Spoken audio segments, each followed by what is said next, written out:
Hello student, good morning. Vidya Bharati public senior secondary school Etawah Bhopal की online क्लासों में आपका स्वागत है। 10th क्लास के लिए जो बोर्ड का पैटर्न था 2020 के लिए जो आपको क्वेश्चन बता रहे थे, उनमें आज आपके लिए क्षेत्रफल आयतन से संबंधित क्वेश्चन लेकर आए हैं। आप इन क्वेश्चनों का स्क्रीनशॉट ले सकते हो और अपने घर पर भी हल कर सकते हो। बोर्ड पैटर्न के अंदर मैंने आपको बताया था पहले कि बोर्ड के पेपर में कुल मिला के 30 क्वेश्चन आएंगे। गणित के पेपर में 1 से 10 नंबर तक के जो क्वेश्चन होंगे वो 1-1 नंबर के होंगे और कुल 10 अंक के होंगे। 11 से लेकर 15 तक के ये जो 5 प्रश्न हैं ये 2-2 अंक के होंगे और कुल मिला के 10 नंबर के होंगे। और उसके बाद 16 से लेकर 25 तक के ये क्वेश्चन 3-3 अंक के आते हैं बोर्ड के अंदर और इनका जो कुल मार्क है वो 30 अंक है। 30 नंबर के ये 10 प्रश्न आते हैं, 10-30। और जो बड़े प्रश्न हैं 5 क्वेश्चन 26, 27, 28, 29 और 30 ये 6 नंबर के आते हैं, 56 30 अंक के। तो कुल मिला के 30 अंक 6 नंबर वाले और 30 अंक 3-3 नंबर वाले 10 क्वेश्चन और 5 क्वेश्चन 10 अंक के ये 2-2 नंबर वाले और ये 10 क्वेश्चन 1-1 अंक वाले कुल मिला के 10 नंबर और 10 नंबर 20, 20 और 30 50, 50 और 30 80 अंक का कुल पेपर होगा, जिसको आपको 195 मिनट के आसपास आपको पूरा पेपर हल करना है 3.25 घंटे के अंदर। आप लगभग 60-65 मिनट इन 6 प्रश्नों को पहले करने में ले सकते हो प्रारंभ में। और पहले शुरुआत में आपको इन बड़े प्रश्नों को ही करना है, पीछे से 30, 29, 28, 27, 26 ऐसे, जिससे कोई दिक्कत नहीं होगी, बड़े प्रश्न पहले हल हो जाएंगे। फिर उसके बाद में 25, 24, 23 ऐसे 3-3 नंबर वाले प्रश्न करने। इनके अंदर आप 55 मिनट 60 मिनट भी अगर लेते हो तो आपका बोर्ड का पेपर नहीं रहेगा, पूरा आराम से हो जाएगा।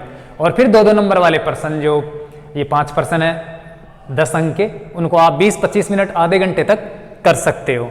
और ये जो 1-1 नंबर वाले 10 प्रश्न है इनको आप 20 मिनट में, 25 मिनट में, 15 मिनट में आराम से कर सकते हो। उसके बाद भी आपके पास 20-25 मिनट बचेगी, जिसके अंदर आप पेपर को दोबारा से चेक कर सकते हो, हर प्रश्न को दोबारा से देख सकते हो, कोई मिस्टेक हो या तो सुधार सकते हो, या फिर कोई क्वेश्चन छूट गया हो या फिर कोई प्रश्न गलत कर दिया हो तो आप उसको काट कर भी दोबारा कर सकते हो। इतना समय आपको बचाना है। और क्वेश्चन क्रमांक है या कहीं पर अंडरलाइन करना है, ये सारी बातें आप इस बाकी समय में कर सकते हो। तो आपको बोर्ड के पैटर्न के अनुसार जो क्वेश्चन बता रहे थे उनमें मैंने आपको पहले वाले वीडियो में बता दिया कि 30वां प्रश्न जो है 6 अंक का वो सांख्यिकी का आएगा, लगभग संभावना है स्टैटिक्स का आएगा, जिसके अंदर माध्य बहुत इंपॉर्टेंट है और उसके साथ माध्यक और माध्यक ये बहुलक भी आ सकते हैं। तो ये तीनों माध्य, माध्यक और बहुलक मैंने 30वें प्रश्न के अंदर कंप्लीट करवा दिया। उसके बाद मैंने ये 26वां प्रश्न जो ग्राफ वाला आएगा, 2 चरों वाले रेखीय समीकरण वाला ग्राफ पेपर पर जिसको हल करना है, वो 26वां क्वेश्चन बोर्ड के अंदर आएगा, वो मैंने आपको क्लियर करवा दिया पिछले वाले वीडियो के अंदर।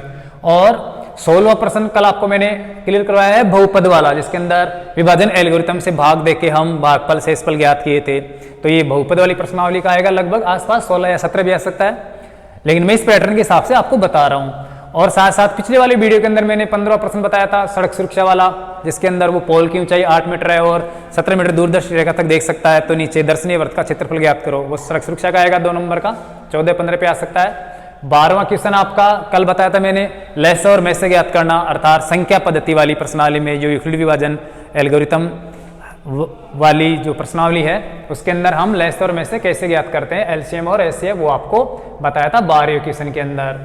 और कुल मिला के ये 2, 3, 4 और 5 प्रश्न हो गए। साथ साथ जो 28वां प्रश्न है आपका त्रिकोणमिति का आता है, सरसमीकाओं को सिद्ध करने वाला, जो आपको पिछले वाले वीडियो में त्रिकोणमिति के जो चैप्टर था उसमें सारे प्रश्न क्लियर करवा दिए गए। और एक 3 नंबर का प्रश्न आता है जो 23, 24, 25 पे त्रिकोणमिति का ऊंचाई और दूरी संबंधित, वो भी आपको क्लियर करवा दिया और बाकी बता देंगे। आज आपके लिए हम लेकर आए हैं क्षेत्रफल और आयतन से संबंधित क्वेश्चन, जो लगभग एक तो 13 नंबर पे आता है 2 अंक का, और एक जो 14वां प्रश्न है ये भी 2 अंक का, और एक 3 नंबर का जो लगभग 24-25 नंबर पे आता है। तो ये तीनों क्वेश्चन आज आपको क्लियर करवाते हैं जो क्षेत्रफल आयतन से संबंधित है। तो यहाँ पर हम सबसे पहले क्वेश्चन 13वां ले लेते हैं बोर्ड के पैटर्न के हिसाब से। क्वेश्चन 13वें को हल करते हैं। क्वेश्चन 13वें में दे रखा है 14 सेंटीमीटर व्यास वाला एक अर्धगोलीय ठोस है, एक अर्धगोला है जिसका व्यास 14 सेंटीमीटर है। उस अर्धगोलाकार जो आकृति है, जो पूर्णतः ठोस है, उसमें से एक शंकु काट कर निकालना है, बड़े से बड़ा शंकु काटना है हमें और उसको निकालना है। शंकु काटने के बाद में उस गोलाकार जो अर्धगोलाकार आकृति थी, ठोस था, उसमें कितना आयतन शेष रह जाता है ये हमें ज्ञात करना है। जैसे हम एक तरबूज को आधा कर दें और उस आधे तरबूज के अंदर से एक शंकुआकार भाग और काट ले तो फिर कितना जो तरबूज है वो शेष बचता है, आयतन कितना बचता है वो हमें यहाँ पर ज्ञात करना है। तो सबसे पहले मैं यहाँ पर अर्धगोलाकार आकृति का डायग्राम बना लेता हूँ। जैसे मान लेते हैं ये अर्धगोलाकार ठोस था हमारे पास प्रारंभ में, जैसे आप तरबूज मान सकते हो या फिर जैसे नींबू है, सेब है, गोलाकार आकृति वाली, वैसी कोई आकृति आप मान सकते हो। ये मैंने अर्धगोलाकार आकृति बना दी। ये पूर्णतः बिल्कुल ठोस है, अर्थात अंदर से खाली नहीं है, पूरा भरा हुआ है। इसको हमें क्या करना है, काटना है और काटकर इसमें शंकुआकार खड्डा बनाना है। मान लेते हैं ये ठोस था पहले जो अंदर से पूर्णतः भरा हुआ है। अब देखो इसके अंदर इसका व्यास दे रखा है, व्यास जो त्रिज्या का दुगुना होता है, ये व्यास है 14 सेंटीमीटर, व्यास बराबर 14 सेमी। हम आगे इसका आयतन निकालेंगे तो उसके लिए हमें त्रिज्या की आवश्यकता पड़ेगी, तो हम त्रिज्या ले लेते हैं या आर ले लेते हैं। व्यास की आधी होती है 14/2 अर्थात 7 सेमी। इसकी त्रिज्या हो गई 7 सेमी। अब हमें क्या करना है, इसके अंदर से शंकुआकार खड्डा बनाना है। तो पहले तो ये पूर्णतः ठोस है, इसको ऐसे ठोस मान लेते हैं। अगर आपसे ये पूछा जाए कि इस अर्धगोले का आयतन कितना है, तो आप अर्धगोले के आयतन का जो फॉर्मूला है वो लगाकर आप इसका आयतन ज्ञात कर सकते हो, जो 2/3 पाई r क्यूब होता है अर्धगोले का आयतन। लेकिन इसमें से हमने शंकुआकार आयतन तो इसके अंदर निकाल लिया, काट लिया, इसका मतलब वो तो कम हो गया, उसको हमें क्या करना है, इसमें से घटा देना है। इसमें से जो काट कर निकाल लिया उसको क्या करेंगे, हम घटा देंगे। तो यहां पर जो शेष आयतन बचेगा वो बचेगा अर्धगोले का आयतन माइनस शंकु का आयतन। अर्धगोले का आयतन माइनस शंकु का आयतन, तो शेष आयतन बच जाएगा। मान लेते हैं इसके अंदर शंकु। अब देखो इसमें शंकु काटेंगे तो शंकु की ऊंचाई कितनी होगी, त्रिज्या कितनी होगी, ये तो बहुत इंपॉर्टेंट है, क्योंकि यहां पर तो केवल मात्र अर्धगोले का व्यास दे रखा है। शंकु का आयतन निकालने के लिए तो πr² h होता है, तो त्रिज्या और ऊंचाई शंकु की हमें इसमें चाहिए। देखो शंकुआकार अगर हिस्सा काटेंगे तो हम इसके बराबर काटेंगे फिक्स, ऐसे यहां तक, इस प्रकार से हम ऐसे शंकु काट लेंगे जो शंकुआकार कोइन दिखाई दे रही है। और यहां पर अगर देखा जाए तो ये शंकु की ऊंचाई है, ये h है, अर्थात जो अर्धगोले की त्रिज्या है वही शंकु की क्या है, h है, ऊंचाई है, इसको h भी कह सकते हैं या फिर अर्धगोले की त्रिज्या कह सकते हैं। रही दूसरी बात शंकु की त्रिज्या, तो त्रिज्या यहां पर देखिए ये जो व्यास है वो अर्धगोले का भी है और शंकु का भी है, दोनों का व्यास समान है। तो इसका मतलब जो अर्धगोले की त्रिज्या होगी वही क्या होगी, शंकु की त्रिज्या होगी। तो मैं यहां पर इस शंकु को इधर यहां पर आकृति के रूप में बना लेता हूं। मान लेते हैं ये शंकु हमने काटकर इधर निकाल लिया अलग से, ऐसे ये काट लिया शंकु, थोड़ा सा छोटा कर देता हूं। मान लेते हैं ये शंकु मैंने काट लिया इस गोले के, अर्धगोले के अंदर से, ठोस में से। तो अब यहां पर देखो ये इस शंकु की h है, ऊंचाई है, लंबवत ऊंचाई, और ये शंकु का व्यास है। यहां पर शंकु की त्रिज्या बराबर अर्धगोले की त्रिज्या बराबर होगी, और वो है कितनी, इसकी कितनी देर की थी, 7 सेमी, तो इसकी भी कितनी होगी, 7 सेमी। यहां पर लिखे शंकु की ऊंचाई, शंकु की हाइट, ऊंचाई h, वो होगी अर्धगोले की त्रिज्या। अर्धगोले की त्रिज्या के बराबर ऊंचाई है, क्योंकि नीचे तो काट नहीं सकते, नीचे तो खाली स्थान आ जाएगा। इस प्रकार से काटना कि फिक्स इसके बराबर कट जाए, इसमें कुछ छोड़ना भी नहीं है। बड़े से बड़ा काटना है, यहां पर दे रखा है बड़े से बड़ा होना चाहिए, जितना बड़ा काट सके उतना काटना है, लेकिन इसकी परत को नहीं तोड़ना है, ऐसे ही नीचे छेद करना है, फिक्स बराबर यहां तक लेना है। तो ऊंचाई हो गई अर्धगोले की त्रिज्या के बराबर। अर्धगोले की त्रिज्या और शंकु की ऊंचाई बराबर है, और वो है कितनी? 7 सेमी। तो अब यहाँ हमारे पास यहाँ पर शंकु की त्रिज्या भी आ गई और शंकु की ऊंचाई भी आ गई, तो हम आराम से शंकु का आयतन निकाल सकते हैं, इस अर्धगोले का आयतन भी निकाल सकते हैं, और अर्धगोले के आयतन में से शंकु का आयतन निकाल देंगे क्योंकि बाहर निकाल लिया, तो शेष आयतन कितना बचता है वो रह जाएगा। तो यहां पर देखो 2 इंपॉर्टेंट बात जरूरी है, एक तो अर्धगोले का आयतन और एक शंकु का आयतन, ये आपको पता होना चाहिए। अगर ये आप नहीं जानते, फॉर्मूला नहीं जानते, तो आप यहां पर इस क्वेश्चन को हल नहीं कर सकते। तो देखो शेष ठोस का आयतन बराबर होगा अर्धगोले का आयतन, जो शेष ठोस है उसका आयतन बराबर अर्धगोले का आयतन माइनस शंकु का आयतन, क्योंकि अर्धगोले में से शंकु काट के निकाल दिया, पूछ रहा है बच गया कितना। कभी कभी क्या करता है, शंकु का पूछ लेता है कि अर्धगोले में से बड़ा शंकु काटा जाए तो शंकु का आयतन ज्ञात कीजिए, तो फिर हमें शंकु का आयतन ज्ञात करना है त्रिज्या और ऊंचाई से। लेकिन इसमें क्या पूछा है, शंकु काटने के बाद कितना आयतन रह जाता है, अर्थात ये जो शंकु काट कर निकाल लिया, इसके बाद ये जो अलग से हिस्सा बच रहा है इसका, ये खाली स्थान पीछे, वो आयतन हमें यहाँ पर प्राप्त करना है। तो नॉर्मल सा क्वेश्चन, आप अर्धगोले के आयतन में शंकु का आयतन घटा दो, बस आ जाएगा आंसर। अर्धगोले का आयतन माइनस शंकु का आयतन। अब अर्धगोले के आयतन का फॉर्मूला और शंकु का जो आयतन का सूत्र है वो आपको पता होना चाहिए। अर्धगोले का आयतन होता है, पूरे गोले का आयतन होता है 4 पाई आर क्यूब बटे 3, तो अर्धगोले का आयतन होगा 2 पाई आर क्यूब बटे 3, 2 पाई आर क्यूब और बटे वे 3, माइनस शंकु का आयतन होता है पाई आर स्क्वायर एच बटे वे 3। आ रहा है समझ में? इन दोनों को अगर हम डायरेक्टली माप रख के हल करते हैं, जैसे यहां पर त्रिज्या का माप रख दें, पाई का मान रख दें, इसको अलग से हल करें, तो पूरे गोले का आयतन आ जाएगा। फिर यहां पर शंकु के अंदर पाई का, त्रिज्या का और ऊंचाई का मान रख के और 3 रख के अगर हम सरल करें तो शंकु का आयतन आ जाएगा। फिर हम घटाएंगे, लेकिन क्यों ना इसमें जो कॉमन है वो अगर हम पहले ले ले तो डबल मान नहीं निकालना पड़ेगा।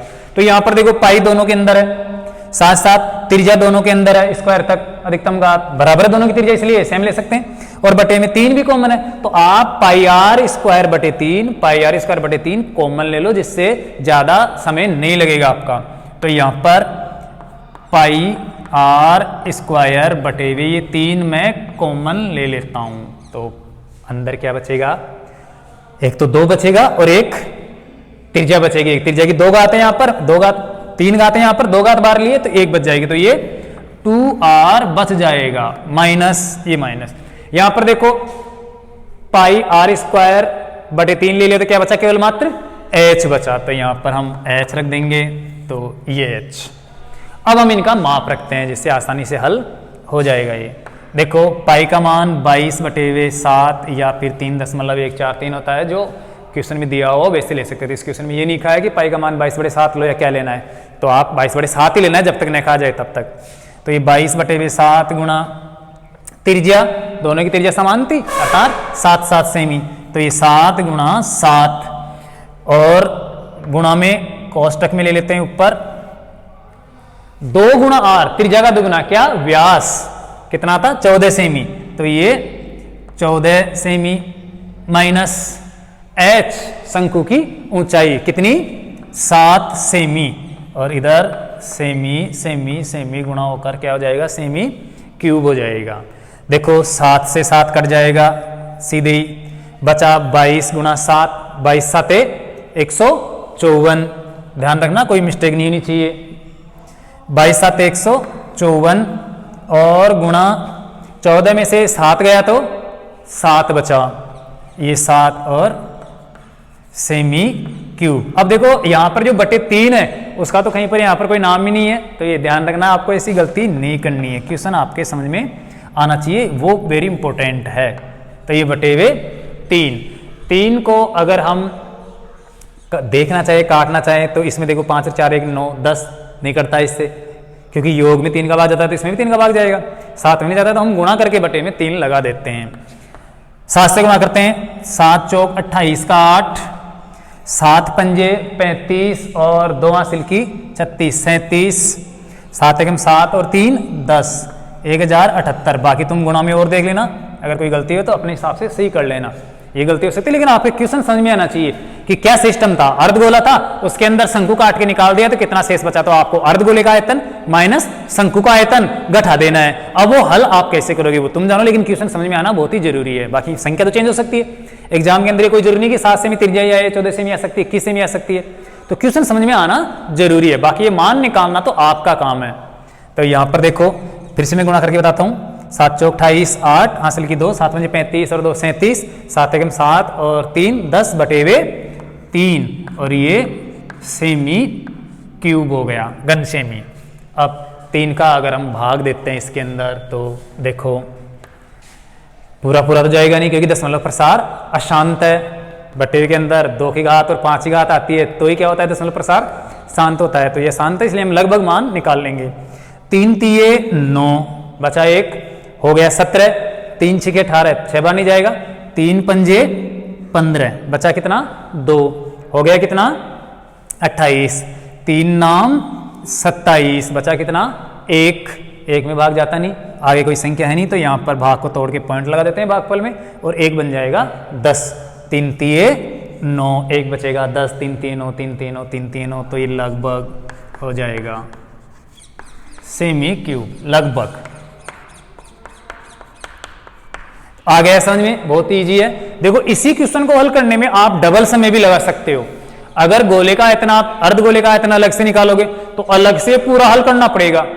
दूसरा फिर शंकु का आयतन आप अलग से निकालोगे तो ये अलग से हल करना पड़ेगा, अलग टाइम लगेगा और फिर आपको घटाना पड़ेगा। और दूसरी बात ये भी पॉइंटों में मान आएगा, पूरा पूरा नहीं आएगा, और ये भी पॉइंटों में आएगा तो दिक्कत हो जाएगी। तो आप ऐसे करो, ऐसे कॉमन लेके आसानी से कर लो जिससे कोई दिक्कत नहीं है। तो समझ में आ गया होगा।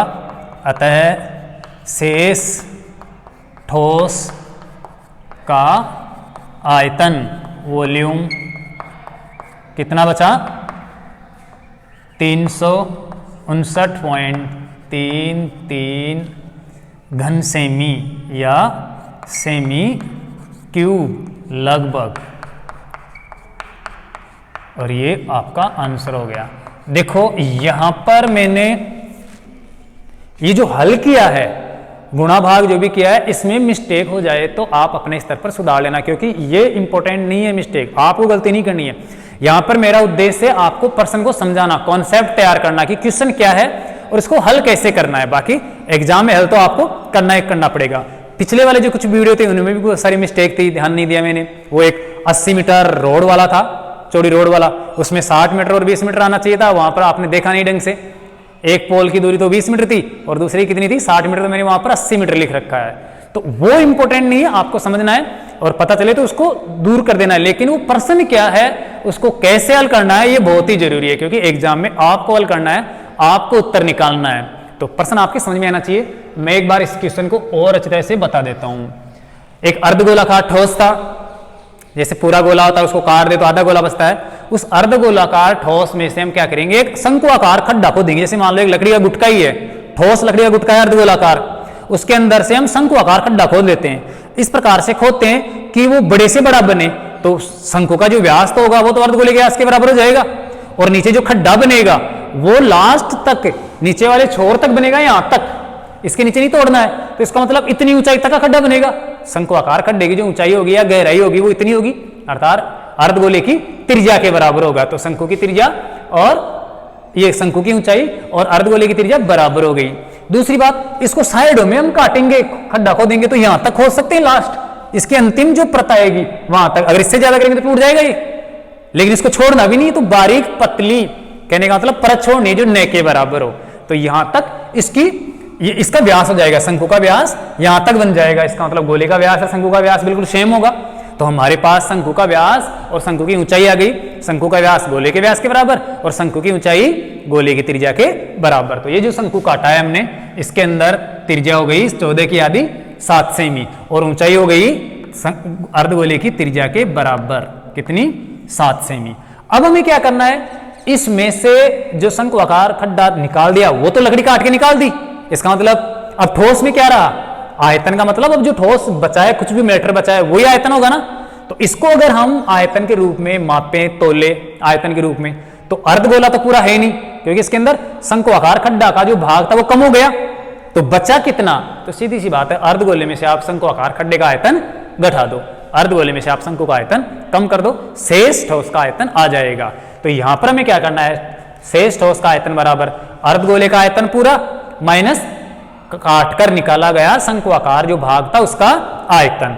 अब अर्धगोले का आयतन होता है 2 पाई आर क्यूब बटे 3, अर्थात 4 पाई आर क्यूब बटे 3 पूरे गोले का आयतन होता है, तो अर्धगोले का तो आधा होगा, इसलिए 2 पाई आर क्यूब बटे 3।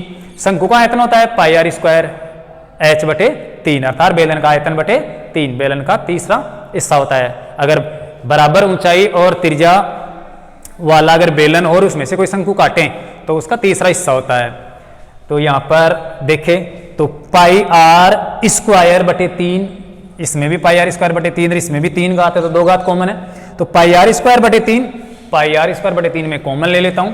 यहां पर बचेगा 2 और आर, एक तो 2 बचेगा और त्रिज्या 1 बचेगी, 3 घात है, और यहां पर बचेगा केवल मात्र h, जो कोष्टक के अंदर 2r माइनस h हो गया। अब पाई का मान हम रखते हैं 22 बटे 7 और त्रिज्या है 7 गुणा 7 और कोष्टक के अंदर बचेगा 2r, त्रिज्या का दुगुना व्यास अर्थात 14 सेमी, माइनस h अर्थात शंकु की ऊंचाई जो कितनी है 7 सेमी, तो ये 14 माइनस 7 हो गया। 7 में देखो 7 गुणा यहां पर जो बचेगा वो गुणा, इसका मतलब सेमी गुणा सेमी गुणा सेमी, तो सेमी क्यूब हो जाएगा।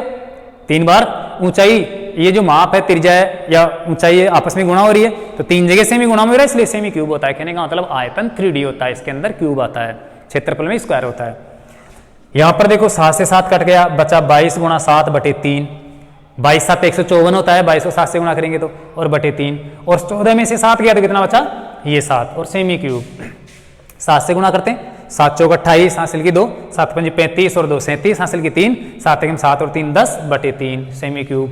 3 का बाद देते हैं, 3 3 9 बचा 1 हो गया 17, 3 पंजे 15 बचा 2 हो गया 28, 3 नाम 27 बचा कितना 1, दशमलव लगाया भाग तोड़कर तो 10 हो गया, 10 में 3 का भाग 3 3 9, फिर 1 बचेगा 3 3 9, फिर 1 बचेगा 3 3 9, तो कुल मिला के ये 359.33 घन सेमी इस शेष ठोस का आयतन आ गया। तो अच्छी तरह समझ में आ गया क्वेश्चन, कोई दिक्कत नहीं है। ये क्वेश्चन लगभग 2 नंबर का क्वेश्चन आएगा, 13 14 क्वेश्चन के आसपास इस प्रकार का आयतन से संबंधित वाली प्रश्नावली का।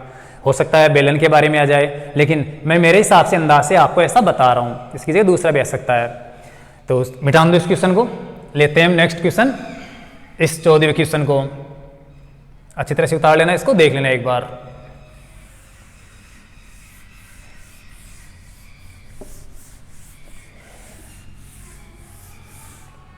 अब देखो अगला क्वेश्चन है, एक दीवार बनानी है। आप जानते हो दीवार किससे बनती है, ईंटों से। दीवार की लंबाई चौड़ाई ऊंचाई दे रखी है, लंबाई तो है 44 मीटर और ऊंचाई है 1.5 मीटर और चौड़ी है कितनी 35 सेंटीमीटर। इसके अंदर 22 सेमी लंबाई, 10 सेमी चौड़ाई और 7 सेमी ऊंचाई की क्या करनी है, हमें ईंटें लगानी है।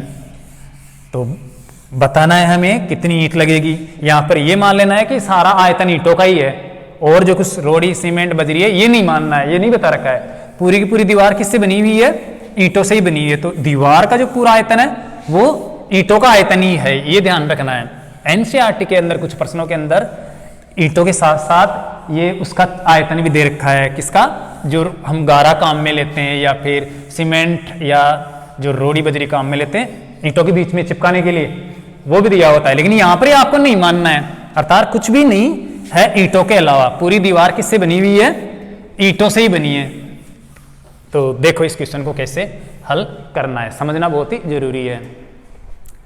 क्वेश्चन 14वां क्वेश्चन लेता हूं मैं, 14 नंबर पे आएगा लगभग। देखो यहां पर पहले दीवार का चित्र बना लेता हूं मैं। दीवार कैसी होती है, घनाभ के आकार की, लंबाई चौड़ाई ऊंचाई दे रखी है तो घनाभ आकार होगी दीवार। मान लेते हैं ये दीवार है इस प्रकार से,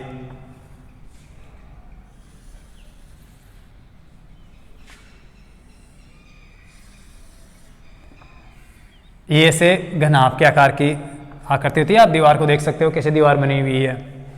ऐसे खड़ी दीवार जा रही है, इसकी लंबाई तो कितनी है 44 मीटर, लंबाई बराबर 44 मीटर्स, और ये है इसकी चौड़ाई, मोटाई जिसे बोल सकते हैं हम, वो कितनी है 35 सेंटीमीटर। तो इसको मोटाई या फिर क्या बोल सकते हैं चौड़ाई, ये है 35 सेमी, और ये है ऊंचाई, ये जो दिख रहा है आपको ऐसे खड़ी, ये क्या है इस दीवार की ऊंचाई है, और ये दे रखी है कितनी 1.5 मीटर ऊंची। ऊंचाई कितनी है इधर लिख देता हूं 1.5 मीटर। इसके अंदर ईंटें ही ईंटें हैं और कुछ नहीं है, ये आपको मान लेना है। जैसे ऐसे ईंट है, इस प्रकार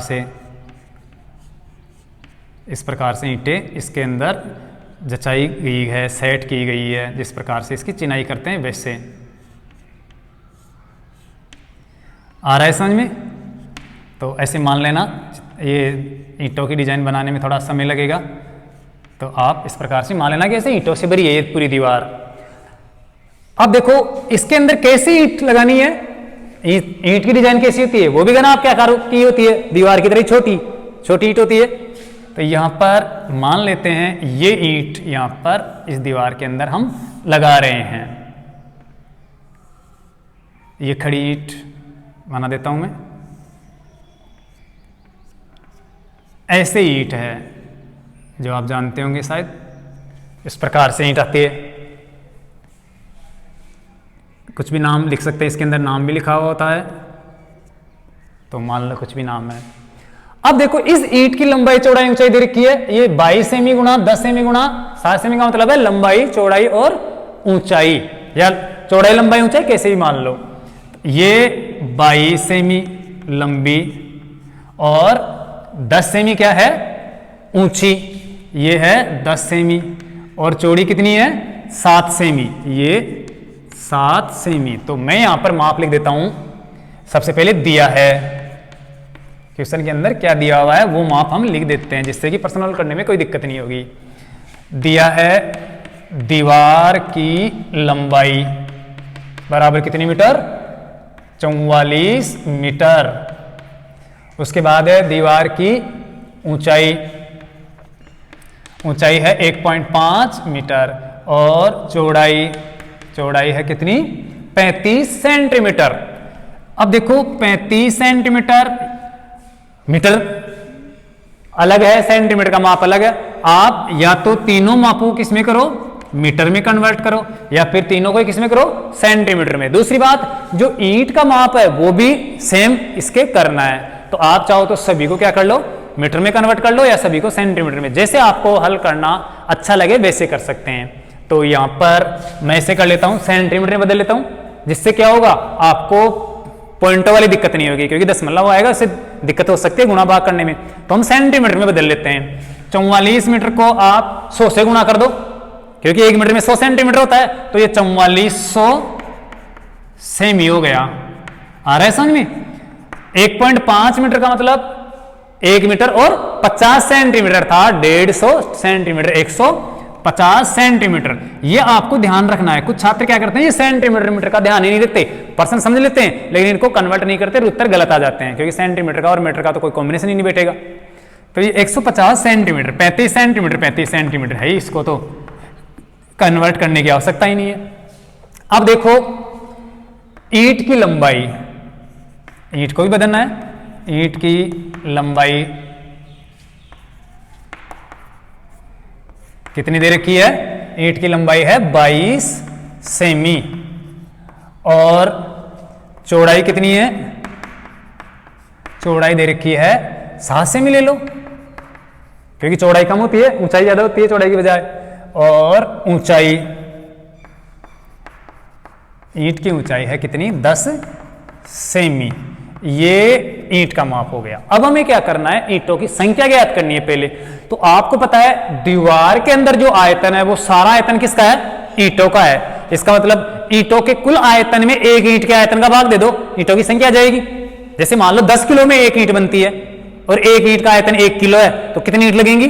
10। या एक ईंट का आयतन 2 किलो है, ऐसे मान लो, हालांकि आयतन को किलो में नहीं कन्वर्ट करते हैं, लेकिन मान ले थोड़ी देर के लिए कि एक ईंट में 2 किलो है, जबकि पूरा ईंटों का आयतन 10 किलो है, तो कितनी ईंट बनेगी? 2 का भाग दे दो, 5 ईंट बनेगी। तो ऐसे आपको क्या करना है, ईंटों के कुल आयतन के अंदर एक ईंट के आयतन का भाग देंगे तो ईंटों की संख्या आ जाएगी। ईंटों का कुल आयतन क्या है? दीवार का आयतन, क्योंकि दीवार के अंदर सारी ईंटें आई हैं, तो दीवार का आयतन बटे एक ईंट का आयतन बराबर ईंटों की संख्या। उसके बाद में उसका मूल्य भी ज्ञात करेंगे। तो यहां पर देखिए मैं सूत्र लिख देता हूं, घनाभ का आयतन, यह आपने छोटी क्लासों में खूब पढ़ा है, LBH होता है, लंबाई गुणा चौड़ाई गुणा ऊंचाई, जिसको आप हिंदी में कह सकते हो। तो यहां पर देखो, दीवार में लगी ईंटों की संख्या, दीवार में लगी ईंटों की संख्या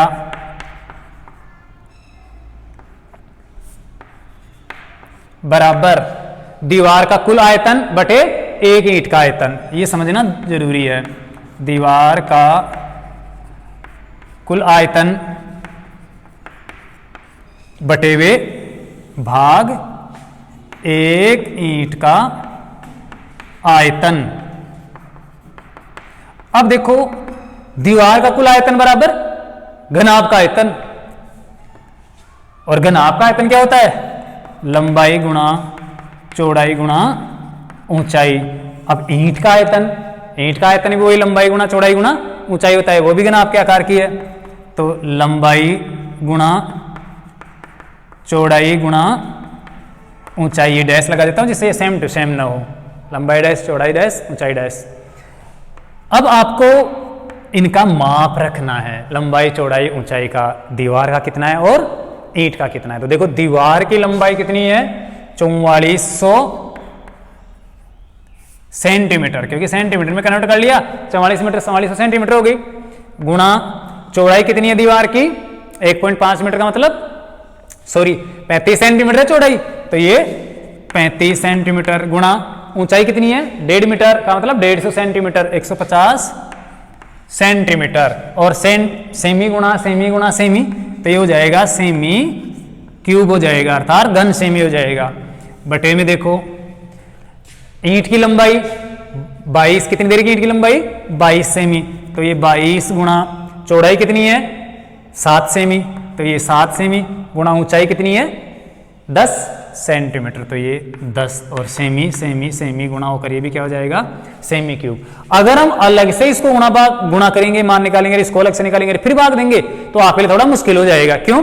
क्योंकि इसको पूरा गुणा करना पड़ेगा, इसको भी पूरा गुणा करना पड़ेगा, और फिर पूरा ही भाग देना पड़ेगा। तो हम क्यों ना ऊपर नीचे लिखे इनको काट लें, जैसे डायरेक्ट ईंटों की संख्या आ जाएगी, तो टाइम आपका बच जाएगा कुछ। सेमी क्यूब से सेमी क्यूब कट गया, और देखो कैसे क्या कट रहा है। यहां पर 22 का भाग 44 के अंदर 2 बार गया, आगे 2 जीरो है, तो कितना आया? ये 200, ऐसे काट कर नहीं दिखाना है। तो यहां पर आया 200, 22 गुना 44, तो ये 2 और आगे 2 जीरो, 200, गुणा ये गुणा 35 के अंदर 7 का भाग देते हैं, तो जा रहा है 7 का भाग, 7 पंजे 35, 5 बार गया, ये 5, गुणा यहां पर 150 है, 150 में 10 का भाग 15 बार गया, 0 से 0 कट गई, तो कितना आया? 15, तो ये बचा 15। ये क्या है? ईंटों की संख्या।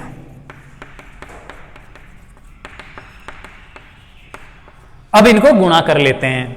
देखो, 200 को 5 से गुणा करते हैं तो 5 दूना 10, 1000 हो जाएगा, 200 और 200 400, 600, 800 और 1000, तो ये 1000 गुणा 15 बराबर हो गया 15,000। 1000 गुणा 15 बराबर 15,000 ईंटें। तो दीवार के अंदर कितनी ईंटें लगी हुई है? 15,000। ये तो आ गई ईंटों की संख्या। अब ये पूछ रहा है कि ईंटों का मूल्य भी ज्ञात करो कि कितने रुपए में ईंट आएगी।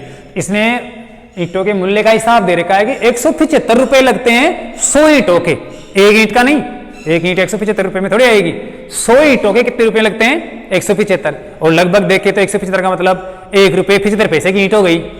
175 रुपए 100 ईंटों के लगते हैं, तो एक ईंट का मूल्य कितना हो गया? 1 रुपया 75 पैसा। हालांकि अब तो महंगी होगी, अब तो 5 रुपए के आसपास हो गई। तो हम क्या करेंगे, इन 15,000 को ईंटों के मूल्य से ज्ञात कर देंगे, एक ईंट के मूल्य से। इसका मतलब एक ईंट का मूल्य तो कितना है, 1 रुपया 75 पैसा ही है। तो आप 175 से गुणा करके सैकड़ा दे रखा है ना, प्रति सैकड़ा, तो 100 का भाग दे दो, या पहले इसमें 100 का भाग देके 1 का निकाल लो और फिर गुणा कर दो, एक ही बात है। तो भाग देना है 100 का और साथ साथ में गुणा भी करना है, तो हम गुणा और भाग एक साथ लिख देते हैं। तो यहां पर देखिए 175 रुपये प्रति सैकड़े से ईंटों का कुल मूल्य, ईंटों का कुल मूल्य बराबर 15,000 गुणा 175, लेकिन बटे हुए प्रति सैकड़ा है ना, तो ये 100, ये मूल्य हो जाएगा। अब देखो 2 जीरो से 2 जीरो कट जाएंगी, बचा कितना 150, 150 गुणा 175, 175 और ये रुपये। अब हम गुणा करते हैं, तो ये जीरो तो लगा देते हैं 150 वाली, ऐसे कैसे। अब बचा 15 को गुणा करना है 175 से, तो 15 का फड़ा आप आराम से बोल सकते हो, 15 5 75 का 5 हासिल की 7, 15 स्थान 105, 105 और 7 112, 112 का ये 2 आ गया, हासिल की 11, 15 कम 15 और 11 होता है 26, तो ये 26,250 सही है। गुणा भाग में कोई मिस्टेक नहीं होनी चाहिए, ध्यान रखना है तुम्हें। अगर यहां पर मैंने कोई गलती कर दी है तो कोई दिक्कत नहीं, आपको गुणा करके सही ढंग से निकालना है, लेकिन क्वेश्चन समझ में आना चाहिए कि जो पूरी दीवार बन रही है लंबाई चौड़ाई ऊंचाई अर्थात घनाभ के रूप में, तो हम पूरी दीवार का आयतन निकाल लेते हैं। उसके अंदर हम ईंटें लगाए हैं, तो एक ईंट का आयतन क्या है, ईंट भी क्या है, घनाभ के आकार की, तो वही लंबाई चौड़ाई ऊंचाई गुणा करके हम एक ईंट का आयतन निकाल लेते हैं, और उस एक ईंट के आयतन का भाग पूरी दीवार के आयतन में देंगे, तो ईंटों की संख्या आ जाएगी। 15,000 आती है, कितनी भी आएगी वो आपके पास आ जाएगी। हमें क्या करना है, जो ईंटों की संख्या आएगी उसको ईंटों के भाव से गुणा कर देना है। एक ईंट का मूल्य 1 रुपया 75 पैसा है, या 100 ईंटों का मूल्य 175 रुपये, तो उस 100 ईंटों के हिसाब से हम इसको गुणा करेंगे, 100 का भाग देके 175 को। तो गुणा आपको सही ढंग से करना है, यहां पर ये मिस्टेक नहीं होनी चाहिए। हो सकता है ये गुणा गलत हो, लेकिन आपको अपने हिसाब से हल करके देखना है, क्योंकि एक्सरसाइज तो आपको करनी है, मान तो आपको निकालना है, एग्जाम में निकालना है। तो ये अगर गलत भी हो तो तुम्हें सही करना है, लेकिन क्वेश्चन समझ में आना ये बहुत ही जरूरी है, कॉन्सेप्ट तैयार होना वेरी इंपॉर्टेंट है। तो हम लिख सकते हैं यहां पर, अतः 15,000 ईंटों का कुल मूल्य बराबर कितना होगा, 26,250 रुपये, और ये आ जाएगा आपका फाइनल आंसर, और ये क्वेश्चन पूरा हो जाएगा। तो मेरे हिसाब से समझ में आ जाना चाहिए। आपको क्या करना है, ये चित्र भी बनाना है दीवार का, और पहले आप खाली घनाभ का चित्र बना लेना, ईंट का भी एक छोटा घनाभ का चित्र बना लेना।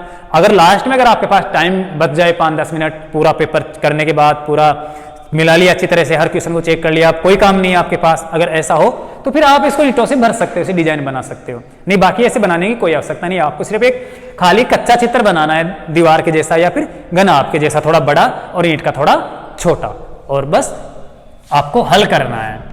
तो समझ में आ गया होगा। एक बार और बता देता हूं मैं, इस क्वेश्चन को रिपीट कर देता हूं जल्दी से। एक दीवार थी बड़ी, जिसके अंदर कोई खिड़की दरवाजे भी नहीं है, ये भी ध्यान रखना, क्योंकि एनसीईआरटी वाले जो क्वेश्चन आते हैं उनमें खिड़की और दरवाजे भी आते हैं। आपके 9th क्लास में 2-2 खिड़कियां, 3-3, 1-1, 2-2 दरवाजे थे, तो वो हमें घटाना पड़ रहा था, क्योंकि खालिस्तान होता है, खिड़की और दरवाजे के अंदर ईंट नहीं लगती, तो वो हमें घटाना पड़ता है। लेकिन इस दीवार के अंदर कोई खिड़की है, कोई दरवाजा नहीं आता, सेपरेट दीवार है जो ईंटों से भरी है, इसके अंदर कोई रोड़ी बजरी भी हमें नहीं मानना है। तो यहाँ पर लंबाई दे रखी है 44 मीटर अर्थात 4400 सेंटीमीटर, 1.5 मीटर ऊंचाई है, इसका मतलब 150 सेंटीमीटर, और 35 सेंटीमीटर इसकी चौड़ाई है। तो LBH करके हम दीवार का आयतन निकाल लेंगे। ईंट का जो माप दे रखा है वो 22 सेमी लंबी, 10 सेंटीमीटर ऊंची और 7 सेंटीमीटर चौड़ाई इसकी दे रखी है, या कुछ भी मान लो, 10 सेंटीमीटर चौड़ाई न देकर ऊंचाई मान लो, तो ये 10 सेंटीमीटर जाएगी, क्योंकि हमें तो LBH करना है, गुणा करना है, तीनों गुणा में होंगे। तो ये ईंटों का माप दे दिया। अब हमें क्या करना है, दीवार के आयतन में एक ईंट के आयतन का भाग देना है, जिससे कि हम ईंटों की संख्या निकाल सके। तो दीवार का कुल आयतन बटे हुए एक ईंट का कुल आयतन, दीवार का आयतन घनाभ का आयतन, घनाभ का आयतन LBH, लंबाई गुना चौड़ाई गुना ऊंचाई, और ईंट का आयतन भी LBH, क्योंकि छोटे घनाभ का रूप है, तो वही एल गुणा बी गुणा एच, अर्थात एल डैश बी डैश और एच डैश, या लंबाई डैश गुणा चौड़ाई डैश गुणा ऊंचाई। ये डैश इसलिए लगाया मैंने कि सेम टू सेम है, फिर कट जाएंगे, तो इसलिए डैश लगा देना चाहिए। बाकी न भी लगाओगे तो चल जाएगा, क्योंकि आपको तो यहाँ पर वास्तविक मान रखना है आगे जो है वो। तो ये दीवार की लंबाई चौड़ाई ऊंचाई का मान रख दिया, यहाँ पर नीचे ईंट की लंबाई चौड़ाई ऊंचाई का मान रख दिया। 4400 के अंदर 22 का भाग दिया तो 200 बार गया, क्योंकि 22 दूना 44 200।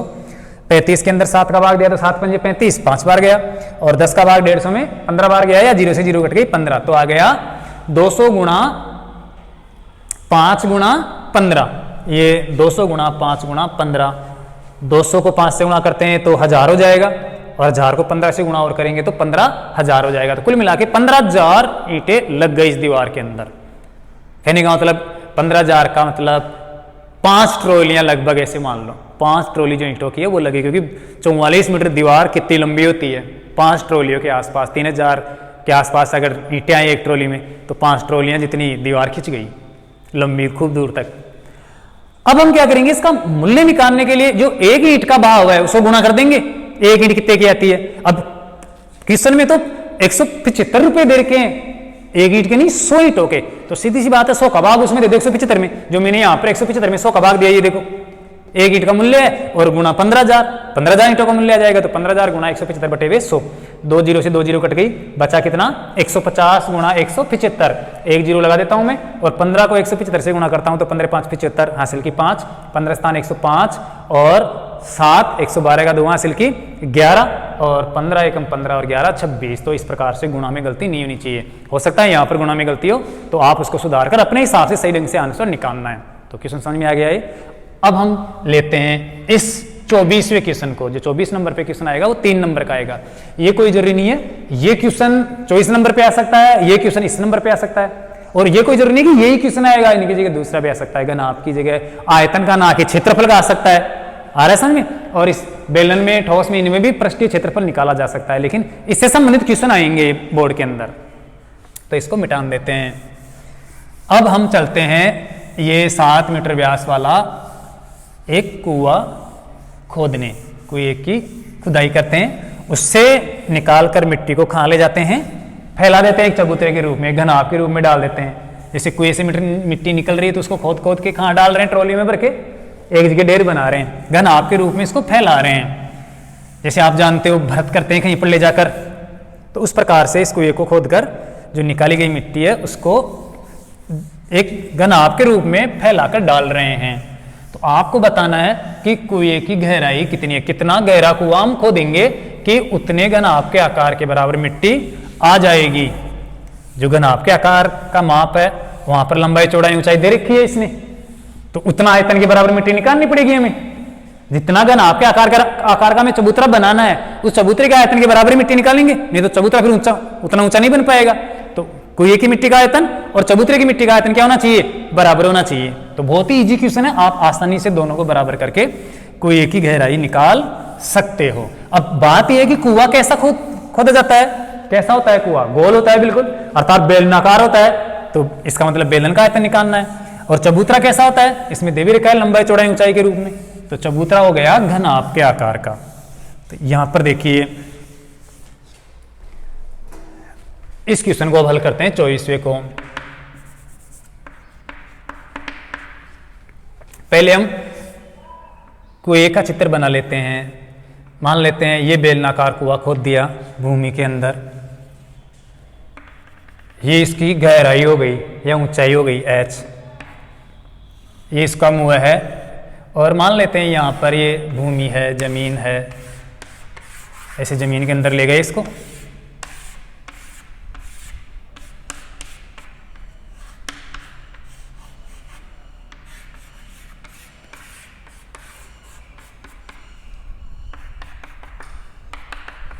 ऐसे जमीन के अंदर ये खालिस्तान हो गया, इतनी मिट्टी निकल गई, इतनी मिट्टी निकल कर बाहर आ गई, इसका मतलब इस मिट्टी का आयतन बेलन का आयतन होना चाहिए।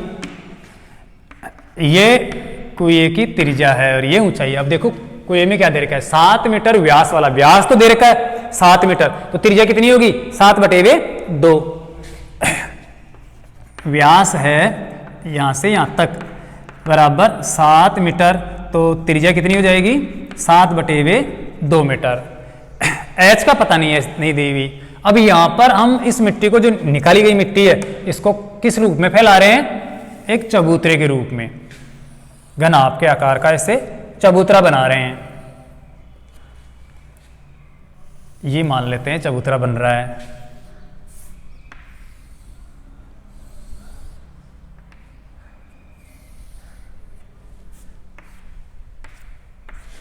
ये ऐसे चबूतरा है, जो ये तो ऊंचाई है, ये चौड़ाई है, और ये क्या है? इसकी लंबाई। और इस मिट्टी को इसमें डाल देते हैं, मान लेते हैं ये मिट्टी से भर दिया।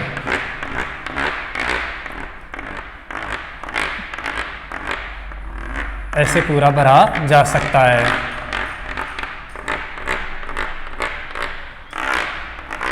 अब यहां पर ये चबूतरा तो पूर्णतः दे रखा है हमने लंबाई चौड़ाई ऊंचाई के रूप में, कि इतनी मिट्टी का आयतन है, यहां पर इतनी मिट्टी लाकर डाल दी। ये तो कंफर्म कर दिया कि चबूतरे में इतनी मिट्टी आ गई। अगर लंबाई चौड़ाई ऊंचाई दे दी, इसका मतलब आयतन निकालेंगे तो पता चल जाएगा।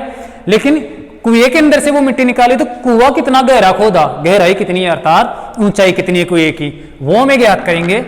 ज्ञात करना है तो हम क्या करेंगे? दोनों का आयतन बराबर करके देख लेंगे।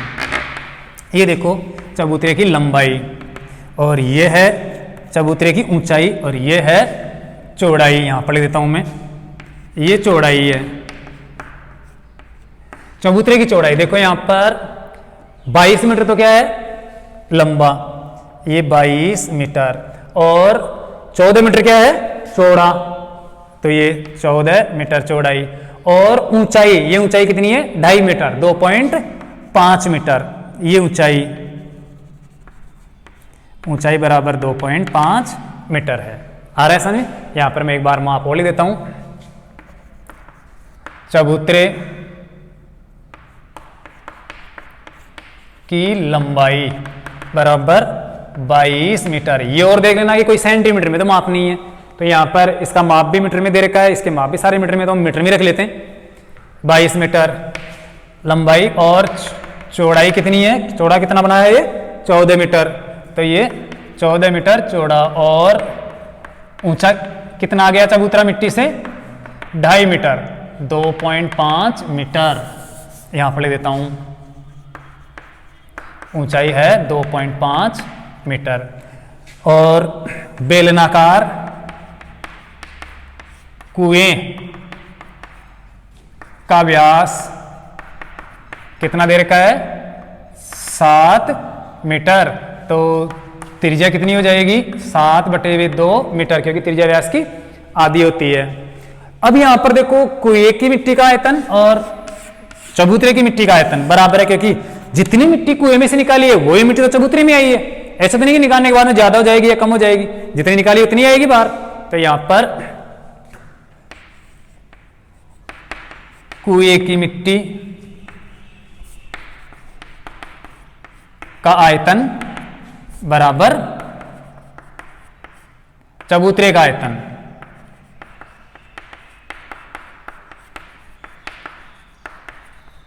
बराबर होगा दोनों का। कुएं की मिट्टी का आयतन कैसा है? बेलनाकार, बेलनाकार रूप में निकली है, तो यहां पर हो जाएगा बेलन का आयतन बराबर चबूतरा कैसा है? घनाभ, घनाभाकार, क्योंकि लंबाई चौड़ाई ऊंचाई है, तो घनाभ का आयतन। अब देखो बेलन के आयतन का फॉर्मूला अभी बताया था शंकु वाले में, πr²h। बेलन का आयतन होता है πr²h बराबर घनाभ का आयतन होता है LBH, लंबाई गुणा चौड़ाई गुणा ऊंचाई।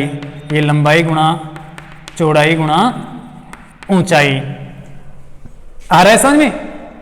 यहां पर देखो अब माप रखते हैं हम। पाई का मान 22/7, ये 22/7 गुणा बेलन की त्रिज्या, कुएं की त्रिज्या, व्यास की आधी, व्यास कितना दे रखा था? 7, तो 7/2 मीटर। आ रहा है समझ में?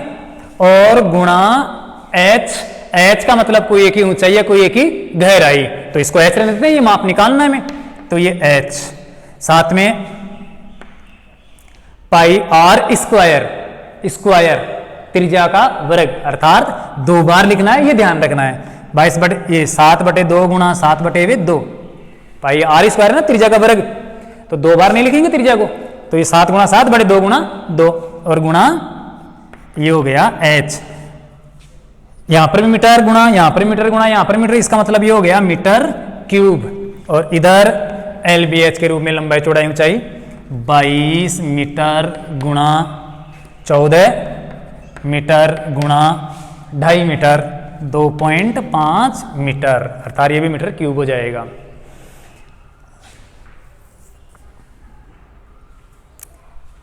लेकिन यहां पर h की मीटर को रहने देते, h की मीटर उधर आ जाएगी, तो यहां पर मीटर स्क्वायर कर लेते हैं, ये मीटर गुणा मीटर, h तो मीटर में वहां पाई जाएगा ना, h का तो मीटर में निकालना है, तो यहां पर मीटर स्क्वायर रहने दो।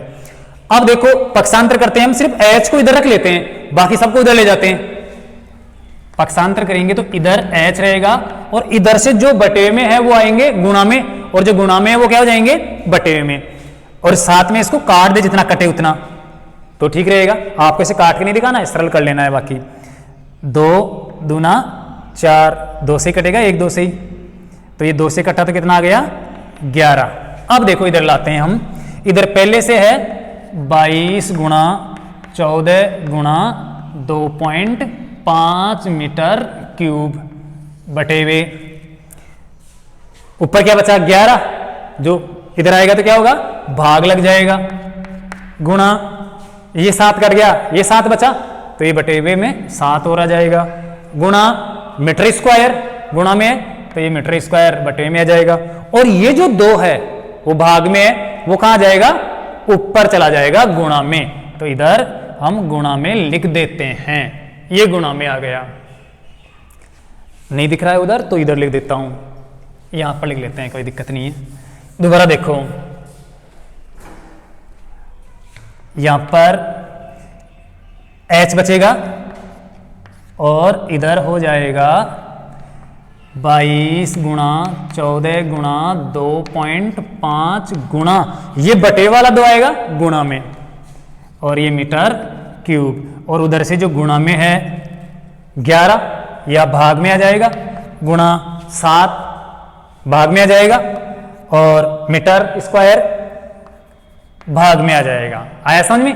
अब और काट देते हैं। देखो h बराबर कोई एक ही गहराई बराबर 11 का भाग 22 में 2 बार गया, तो ये 2, 14 में 7 का भाग 2 बार गया, तो ये गुणा 2, और metre square metre cube metre बचेगा, साथ में 2.5 और 2, तो ये गुणा 2.5 गुणा 2 आ रहा है समझ में?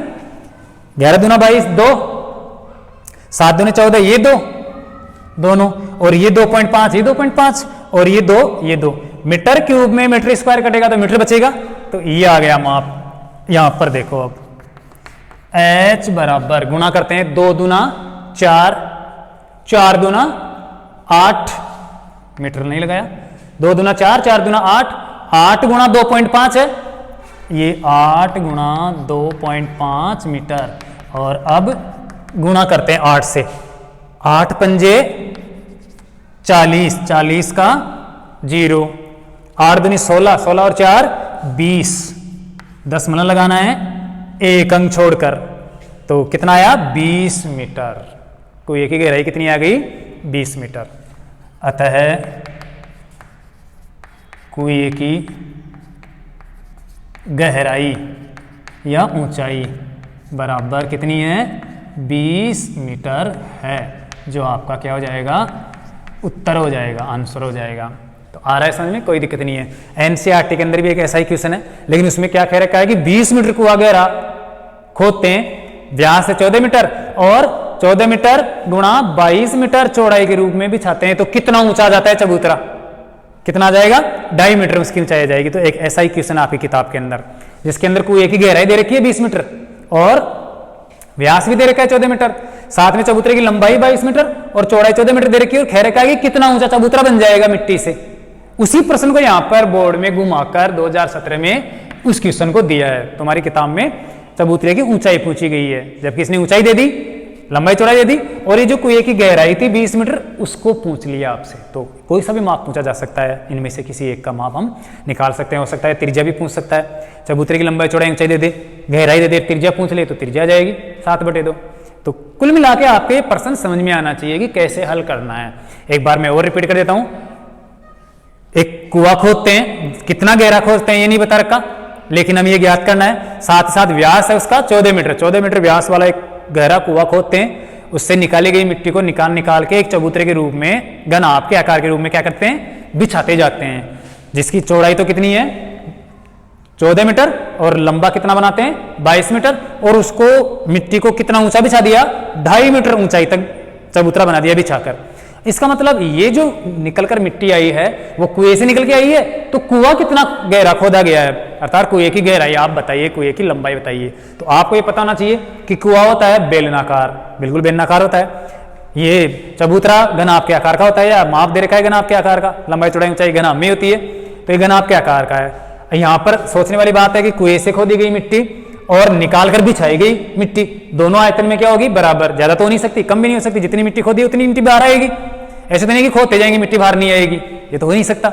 या थोड़ी खोदेंगे ज्यादा जाएगी, जितनी खोदेंगे उतनी बाहर आएगी। और उसी पूरी मिट्टी को किसमें बिछाया है, चबूतरे के रूप में। तो यहाँ पर कुएं की मिट्टी का आयतन, कुएं की मिट्टी का आयतन और चबूतरे की मिट्टी का आयतन क्या होगा, सेम होगा, बराबर होगा।